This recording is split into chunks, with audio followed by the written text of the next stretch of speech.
C'est l'instant idéal. Jacques à son journal pour lire les nouvelles. J'espère qu'elles seront sensationnelles. Voyage, grand reportage, Scandinave et belles images. Son compte et les petits commérages. Il est d'un très grand intérêt, le petit écho de la forêt. C'est vrai? Très vrai! C'est vrai, vous le verrez. Car il y a toutes les informations à chaque nouvelle édition. On n'a jamais de déception. Ça, vous le découvrirez. C'est vrai. Dans le petit écho de la forêt. Oh, figurez-vous, cher téléphone, que Fifi la fourmi a été malade. Mais oui, le journal en parle. Il paraît qu'elle se sent mieux aujourd'hui, mais elle a été au plus mal. Elle doit encore être en train d'astiquer, et de frotter, et de laver. C'est une maniaque du ménage. Elle est peut-être malade. Elle a peut-être avalé un poudre caustique par mégarde. Max, tu te crois drôle? Oh, vraiment, c'est d'un goût. Bon, je suis sûr et certain que Fifi est malade. Louis avait raison. La pauvre fourmi avait attrapé un gros rhume. Ach, ach, ach. Oh, j'ai la tête lourde comme une boîte de cire. Ach, ach. Mon corps est raide comme un balai et mon mouchoir est trempé comme une serpillière. Ach, ach, ach.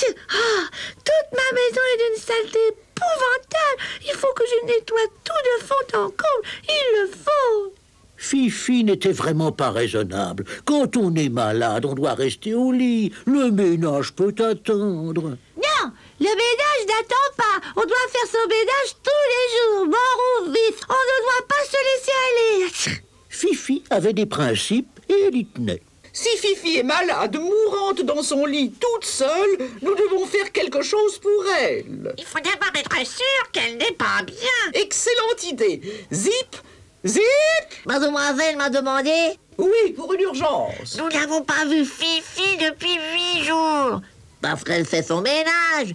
Ça n'est pas certain. Elle est peut-être très malade. Il faudrait aller voir chez elle. Discrètement. Très bien. Alors ça, je suis le lièvre qu'il vous faut. Zip, zip, je fonce. Zip, zip, je regarde par la fenêtre de Fifi. Discrètement. Discrètement. Zip, zip. Et zip, zip, je reviens vous raconter ce que j'ai vu. Faites vite. Zip, zip. Pendant ce temps, Fifi avait entrepris d'astiquer ses cuivres avec énergie. Ah, ce rhume m'épuise. Mais je ne pouvais pas laisser mes cuivres dans cet état. Il ne me reste plus qu'à nettoyer mon garde-manger à fond, à laver les rideaux de ma chambre. C'est ça. Ensuite, je n'aurai plus qu'à laver le pavé de la cuisine. Ici, j'ai encore une minute, je ferai ma lessive. Et tout ça a l'air d'aller très bien pour Fifi. Elle est en pleine forme. Je vais vite faire mon rapport. Zip, zip. Et Zip repartit ventre à terre chez Mademoiselle de la Cigogne.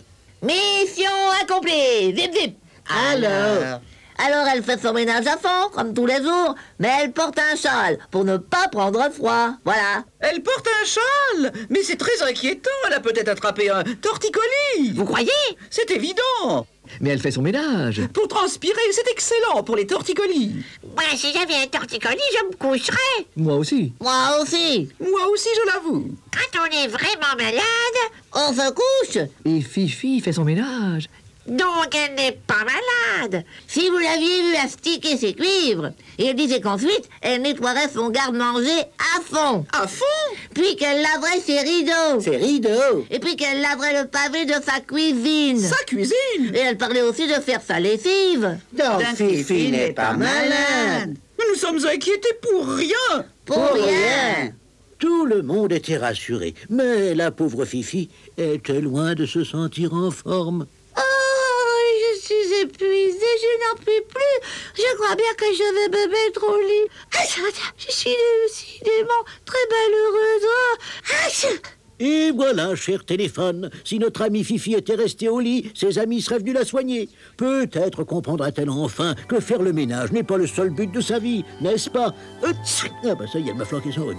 À bientôt, cher petit téléphone, pour une nouvelle édition du Petit Écho de la Forêt.